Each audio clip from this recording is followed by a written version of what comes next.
शेवटी आपण हे एंडलेस आपलं कॉन्व्हर्सेशन चालू राहील, पण एक मला विचारायचं होतं, आम्ही त्याच्यावर चर्चा पण केली होती की आंबेडकरांचा फोटो होता हातामध्ये आणि that is something completely different. म्हणजे आतापर्यंत आपण गांधींचे फोटो लावून आंदोलन केलेलं बघितलंय, उपोषणासारखे आंदोलन. आंबेडकरांचा काही उपोषण आणि याच्यावरती विश्वास नव्हता, त्यांनी बोलून दाखवलेली ती गोष्ट की हे सगळ्या. पण ह्या आंदोलनाच्या वेळेस तुझ्या हातामध्ये आंबेडकरांचा फोटो होता, जेव्हा तुला खांद्यावर घेतलं ती घोषणा झाल्यानंतर वगैरे. हे काय आहे म्हणजे हे हा फरक आहे एकदम, हा गांधी टू आंबेडकर आहे असं. गांधी टू आंबेडकर, गांधी पण आणि आंबेडकर दोन फिलॉसॉफीवर चालत होतो आम्ही.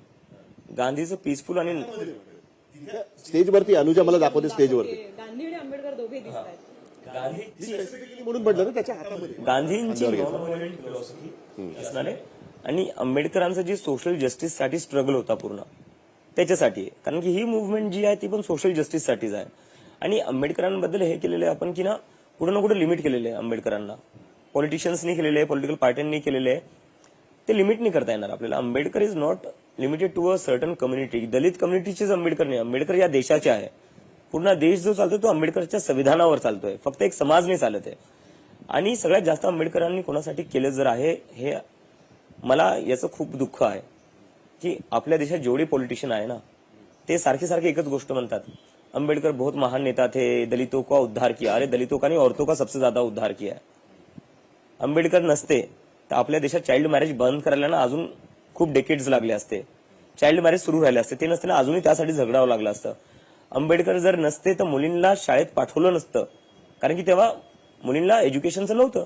तेव्हा जे काही मुली एज्युकेट व्हायच्या त्या कोणा ना कोणाच्या तरी फेवर म्हणून मोठ्या घरातल्याच व्हायच्या. कारण की जेव्हा एकदा मी हे बोललो होतो तेव्हा कोणीतरी उदाहरण दिलं होतं की गुजरातमध्ये का कुठेतरी एक डॉक्टर बनली होती 1895 मध्ये, पण त्यांनी त्यात हे नाही सांगितलं की तिचं जे एज्युकेशन होतं ते ब्रिटिश लोकांनी स्पॉन्सर केलं होतं. सो आंबेडकरांनी हे सामान्य घरातल्या मुलीला राईट टू एज्युकेशन दिलेलं आहे, राईट टू एम्प्लॉयमेंट दिलेलं आहे, मेटर्निटी लिव्ह दिलेली आहे. आणि सगळ्यात महत्वाचं म्हणजे आंबेडकर नसते ना तर मला नाही वाटत अनुजाच्या नावावर तिच्या घरच्यांनी प्रॉपर्टी केली असती. सॉरी पर्सनली बोलतोय, बट दिस गोज फॉर आहे ते आहे, this goes for every women, every girl. Ambedkar नसते तर मुलींना प्रॉपर्टीमध्ये राईट्सही नसते भेटले. हे आंबेडकरांमुळे झालेले आहे. तर आंबेडकरांना जे जे लोक लिमिट करायला बघताना they are doing great injustice to his legacy. Whoever it is, कोणी असू द्या. मला ते स्वतः दलित असू द्या.